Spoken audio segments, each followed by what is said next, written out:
Welcome to another episode of Lessons from a Podcaster. Today here with Travis. Welcome, Travis. Good morning, good afternoon. How are you doing? I'm doing fine. And I heard that you've been in national TV. So how was that like? That was a very interesting experience. I was on C-SPAN in November of 2023. They found my show and felt I'd be a good fit for the veterans conversation they were having. And it was a very interesting show. All the lessons that I had learned doing the podcast really helped me during that time, and I had a great experience. Yeah, I bet. But I guess it's also a different experience, right? One thing is to be behind the mic. The other thing is to be with all these cameras and, I don't know, maybe makeup and everything. Were you nervous? It was a little bit nerve-wracking at first, and I wasn't in front of cameras. I was right here, right where you see me right now. Okay, cool. They brought me in, but the thing is, I can see you right now. Mm-hmm. I couldn't see anybody. It was just me on the screen. Oh, that's freaky. Mm-hmm. And then they took my image and put it next to the host image, and that's how they did it. So I'm just talking to myself. So I had to be calm and just work through the questions and understand what was going on. It was very different. Yeah, I think a lot of us had that experience these days with the remote meetings where everyone kind of mutes their mic and you're just talking to yourself, and it's always super awkward. But for you, it's even harder because there's millions of people watching. But did it like have an impact in your podcast? Did like the audience grow?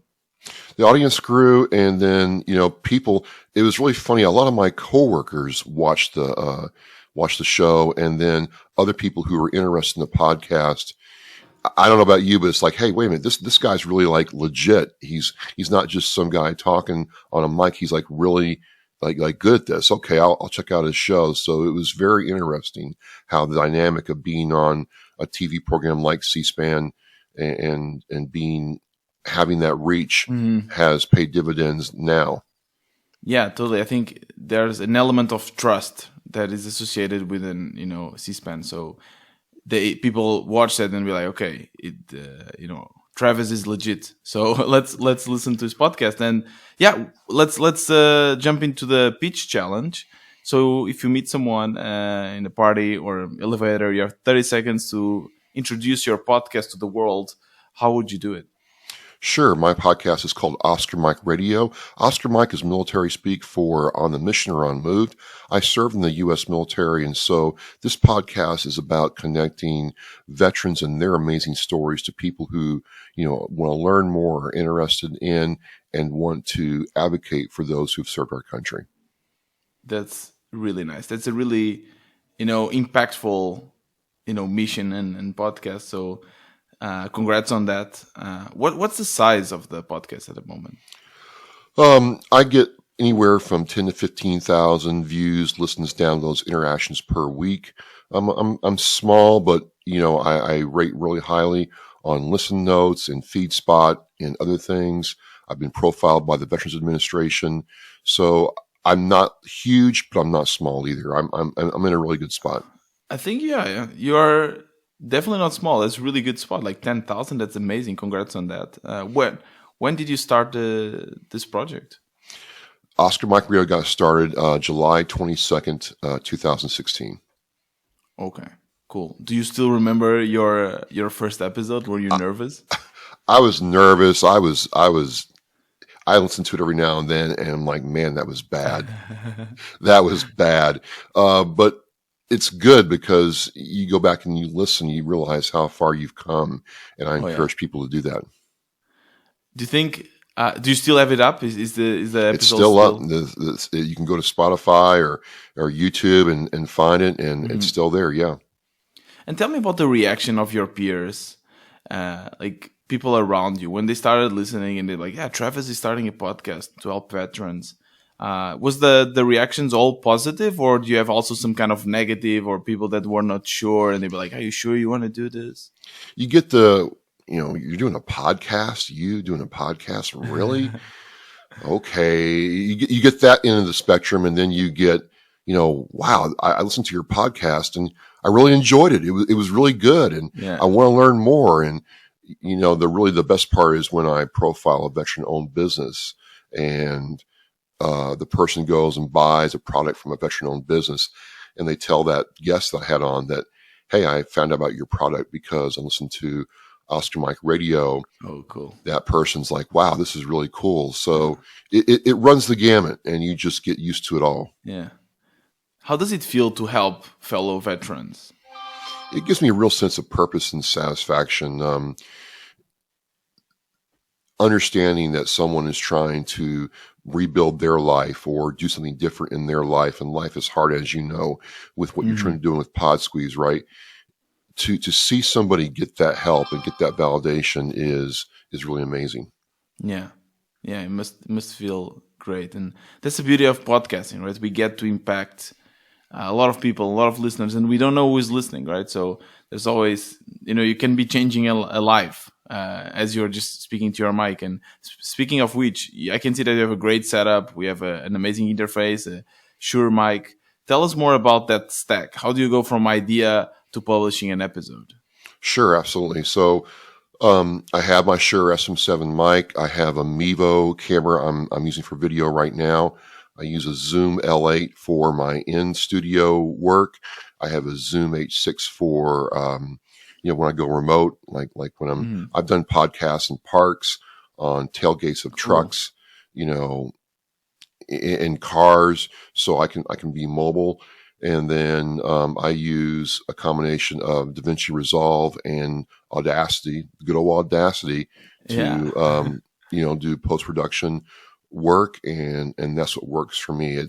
And I encourage people to become technically proficient at audio, play around with video editing, take that extra beer money or eat out money and coffee money and put it into your equipment over time. Don't do it all at once. Right? Yeah, don't do it all at once. Start with your microphone and then work from there.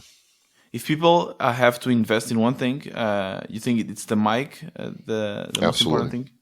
Well, see, I think it's a combination of the mic and then the interface. So my podcast, I was using a Blue Yeti USB microphone, right? When I got the Zoom H6 and then got a little cheap condenser mic with an XLR input to it, that's when my sound quality got going. But I had to have the Zoom H6 first. So I would tell you that it's an audio interface of some kind, a hardware audio interface of some kind. Mm-hmm. Yeah. I think that also makes a huge difference, right? And tell me something. The Shure mic you have now, is it condenser or is it dynamic?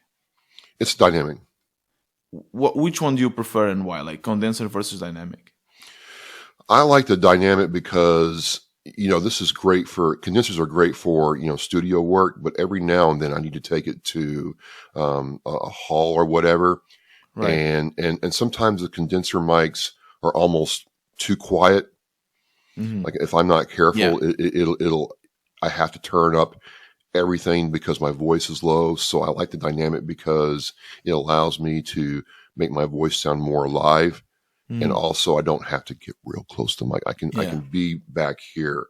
So that's just me. And every voice is different. And so I encourage people to play around with different microphones until they find the one that they like. Yeah, by the way, you have a great, low voice. You have a great podcasting voice or radio voice. So well, thank you. You have a benefit right there. But that's a good point. Pick the mic, pick the, software and the EQ and everything that goes along with your voice. That makes a lot of sense.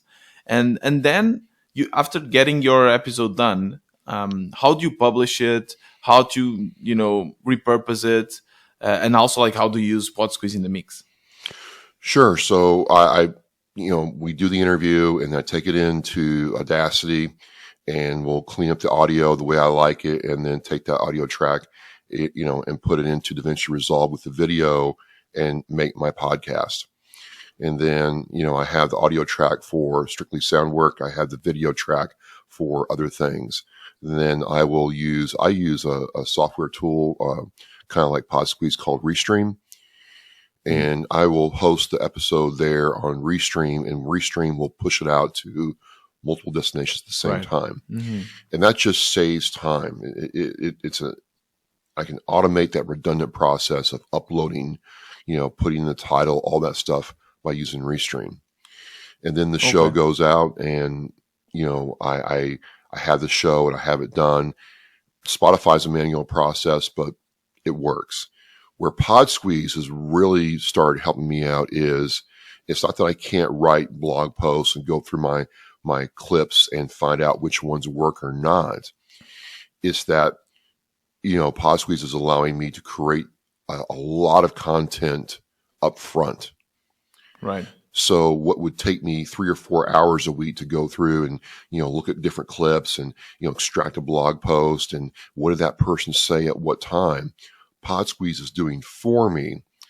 And, I might have to adjust the audio or video or the copy that Podsqueeze produces, right?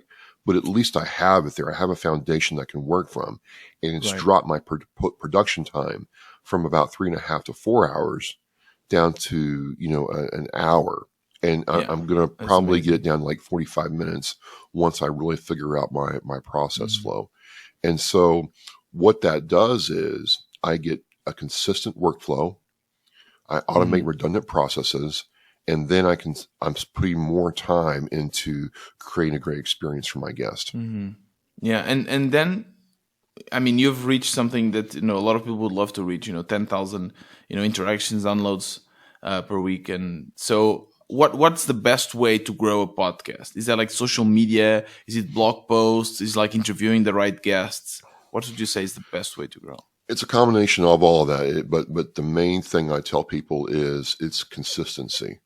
A lot of podcasters I know get started. They do their first 10 to 20 shows, and then they go, hey, we're going on pause for, a month. A month turns into 6 months. They pick it back up again. Yeah. And I try to tell these people that, hey, these platforms, Apple Podcasts especially, will, I hate to use this term, but it feels this way, will punish you if you're not consistent. So you have to be consistent first and foremost. And then if someone's looking at your podcast and they see, well, hey, you know what? I did a show in August and now it's March and I'm doing another one. They're going to wonder what happened in that 6-month gap. So again, consistency is important. And also the consistency is important because you improve over time. So people are going to be able to tell, especially if you're talking to PR people, band managers, anybody like that, they're trying to figure out if you're putting on a good product within minutes. And so they're going to want to see that level of expertise, right? So it's a combination of, finding somebody who's going to, be a good guest. And that's many different ways you can do that. We can talk about that later. And then engaging with them in a way that, again, brings value to them. And that's the last point. It's really important to me is you have to go at it from a perspective of adding value to somebody. How do you know that you are adding value to someone? I know that I'm adding value when I take myself out of the equation and I ask myself, okay, what's this person trying to do? They might be trying to start a business. They might be trying to do a fundraising event for veterans. And how can I take myself out of the equation and use the platform, Oscar Mike Radio, to promote, talk about, and get it out there to people about what they do. And when I do it like that and put the guest and their topic first, all the accolades and the likes, listens, downloads will follow, because not all the time, but most of the time, that person understands that, this was about me. This person actually cared about my story and took the time to tell it, versus talking to me as if I'm just trying to get social media likes. Is there any particular question you like to ask that helps, put the focus into your guest? Absolutely. One of the questions, and it's paraphrased, but the question is how does X make you feel? So you have somebody who makes a sale in their business. He's a veteran, or she's a veteran. They've got their product out there. They've launched it, and they've seen it launch. I'll ask them, what's it mean to you? I'm going to do it right now, actually. Tiago, what's it mean to you when you talk to people about what Podsqueeze does for them? How does that make you feel when you have these interactions with people like me? Totally. And you answer Yeah. that right, and Mhm. all of a sudden the conversation becomes about you, and you have to tell me what our interaction or what the customer's interaction with you Mhm. means. So when I have that and I do that, it's a totally different conversation. Yeah, that's a really good point, and it makes me, just by you asking this, I feel more engaged and feel like, okay, yeah, Travis, really cares about what I'm saying. That, yeah, makes a lot of sense. From your experience, I know, interviewing a lot of veterans, and as well from your years of service, what do you think that what you've learned, you know, uh, can be applied, and how can it be applied to a different, like to be a podcaster in your business? And do you think that the people that you interview have a different kind of perspective in life and in their business in comparison with someone that never served? Yes and no. Yes, that person who never served will never know what it's like to have never served. I mean, they just won't. But what telling these stories allows them to see is, hey, there's a lot out there that I don't know. I'm a civilian. I never dealt with, getting up to march in formation. I never put on a uniform before, but now I Mm-hmm. understand some of the mindset and thought process these people, face. I can understand what it means to be looking for a job when I get out. Hey, I've got a business. I'm looking for good people that I can hire who will help my business and be good people and be good employees. Maybe I'll start a, outreach program for veterans where I take veterans in and mentor them and have them become employees and part of my, corporate family. Mm-hmm. That's something that I see a lot. Mm-hmm. And what is the most memorable interview or moment you had in podcast? Something that really somehow changed your life, or make you look at, like, kind of into a different perspective.